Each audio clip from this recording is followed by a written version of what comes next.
What's up, Lincoln Drumline? Mr. Briggs here, and today we are going to talk about the diddle. There is some really important foundational grip technique that goes into the diddle. Before you can really work on getting your diddle to have a nice strong double bounce, you have to have your grip in place. So, quick review on grip. The right hand has to be flat, facing downward. If your hand is up, thumb up on top, it makes it really, really difficult to make that diddle happen. So the right hand has to be thumb down, plus sign, gap between the fingers, the back fingers on here, and the stick is coming off that bottom corner right there. That's where you want the grip. So that way the stick is gonna work in the fulcrum, it's gonna stay in place and move up and down, and the back fingers are gonna follow it as you do the diddle.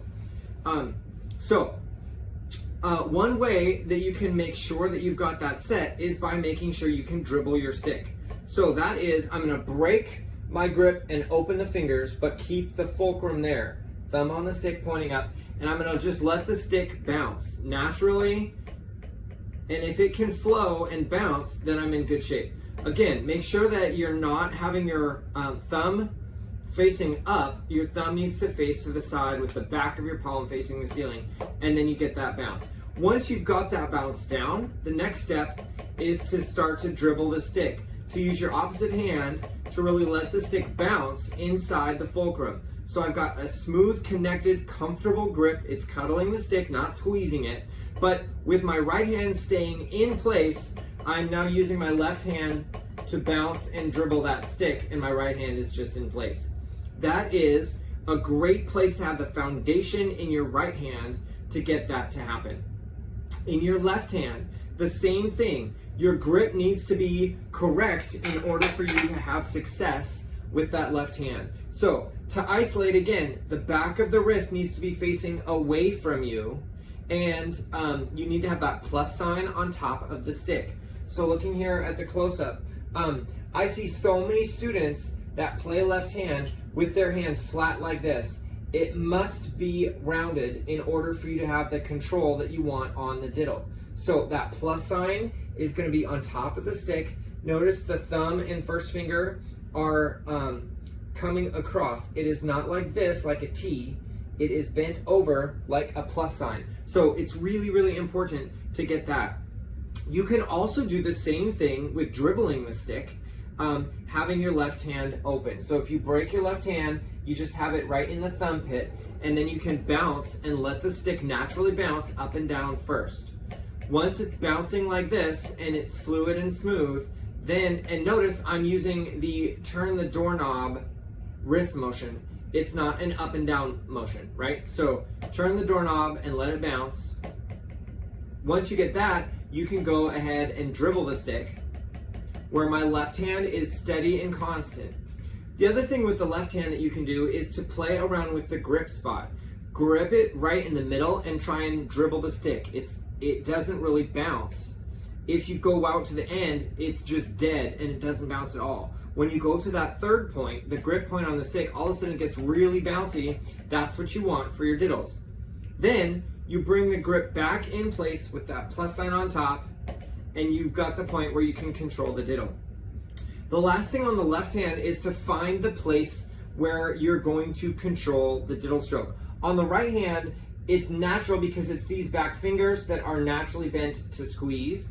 On the left hand, what you do is set your grip and then lift the tip, and you will feel the pressure on the underside of the index finger and the plus sign. So as you lift here, you feel that pressure on the stick. It is that pressure that is going to control the diddle there. Now let's find that on the right hand. To do this, I want you to grab at the tip of the stick and let the stick flow smoothly, and then you're slowly going to swing and bring that in like this. As soon as you are coming off of the plus sign, which is still there, and you're swinging the stick in like this, it is that back fingers making the stick pop onto your elbow. That's what you want for your right hand to happen. So when learning the diddle, it's important to try and practice slowly and get a sense of that happening. I'm way overdoing it. I'm bouncing and taking my grip way off the stick, and then I'm using these back fingers to pop it back in. Bounce, catch, bounce, catch. Doing that over and over again slowly is going to help you start to develop the control that you need on that diddle stroke. It's sort of like when you start driving, when you merge lanes the first time, oftentimes you either go not far enough and you have to correct, or you go too far and you have to bring it back. That's over or under correcting. The more you merge, the more you know exactly how much you need to turn that wheel to get the car right where you want it. It's the same thing with the diddle. When you start, sometimes you're not going to give it enough on the back finger pull. Sometimes your fingers are going to come way off the stick and you're way too much, but eventually you start to feel to let the stick do the bounce. And then eventually the goal is that you can start to dribble the stick, where if you look at my wrist is not moving. It is the back fingers that is making that stick dribble. So the same thing we were doing here, I'm now doing with my back fingers to make that dribble happen, okay? That's the basis of the diddle. The left hand is similar. You start by just letting it bounce in the grip, and then you start adding the pressure to feel the diddle happen under the plus sign. It is that plus sign that is controlling it. And as you do that more, you can start to get the diddle to be an even controlled double. Now, when you're doing diddles, you need to be aware of intensity and timing. By intensity, it should sound da-da. What we don't want is this. There you go. Where it's da-da, da-da, da-da, da-da. Where the second one is smaller and the first one is bigger. Right? You want it where they're even and they sound the same. Da-da. Da-da is what you want, not da-ga. So make sure that you're adding that energy from the back fingers here and the plus sign here to really get control and sound out of the second stroke. The other one is timing. For timing, we talk about closed and open. A closed diddle would be really close together, closed. An open diddle would be open and far apart. So when you put that in context of timing, a diddle should happen exactly half of the initial stroke. So if this is my initial stroke, the diddles should be twice. So exactly twice as fast. Working on exercises like hugga-dugga-burr or diddle grid exercises help you work out that timing.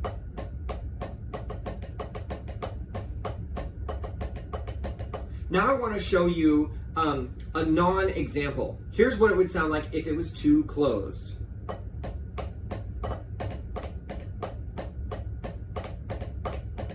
Hear how it's not even, it's too closed, okay? So that's generally what we have when there's too much pressure here, or you're pressing on the stick from the forearm down, you end up getting that buzz or a closed, tight, and tense diddle. That is not what we want. So listen again.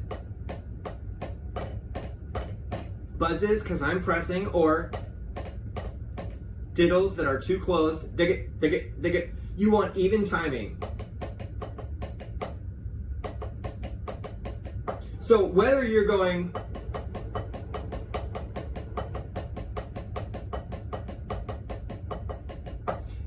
whether you're laying down your 30 seconds or 16ths or diddling on them, it should sound even.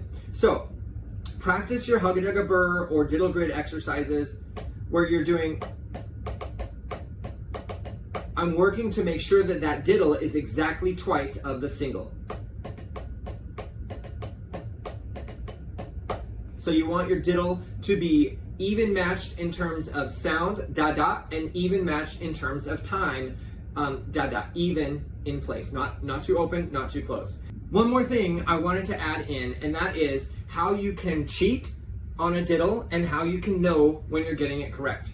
If you're cheating, you will know because your wrist is moving twice. If I went like this, I'm correctly playing the sound of the exercise, but my technique is not correct because you can see that my wrist is moving twice. You want the wrist to move one time only. So it's one motion that gets two bounces. Same thing on the left. I can go, you can see that my wrist is moving twice. So I could do, but you can see, I'm moving my wrist twice. That is not a diddle. I call that a cheat diddle because you're making the sound, but the technique is not there. What you want to do to get that technique to be correct is to make sure that it's one stroke that's bouncing twice. So, correct, because the wrist moves once, but you get two stick strokes. All right?